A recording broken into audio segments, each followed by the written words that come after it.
নিজের সবটুকু যার জন্য ত্যাগ করছেন সেও কিন্তু একদিন বলবেই, কেন করেছিলে? আমি কি করতে বলেছিলাম?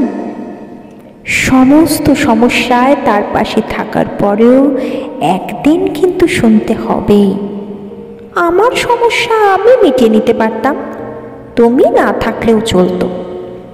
তার সমস্ত হারিয়ে যাওয়া সম্পর্ককে চেষ্টা করে তার কাছে ফিরিয়ে দেওয়ার পরেও কিন্তু আচমকা সে বলবে আপনি নাকি তাকে একা করে দিতে চান। একটা দিন নিজের মতো চাইলেও ব্যস্ততার অজুহাত এসে দাঁড়াবে প্রাচীরের মতো। আসলে অনুভূতিগুলো মরে গেলে রয়ে যায় শুধু যুক্তি আর তর্কের পাহাড়।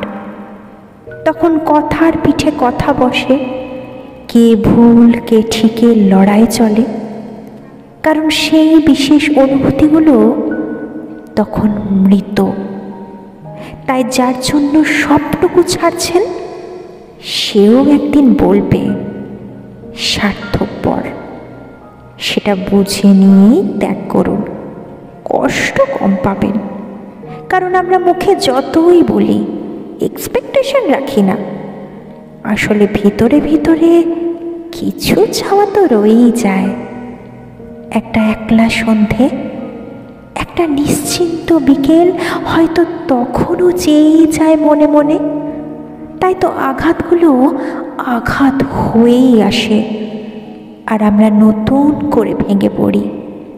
তাই তো মনকে বারংবার বলি চল জটিল হয়ে যায়, কিন্তু অবাধ্য মন তবুও আশা করতে ছাড়ে না।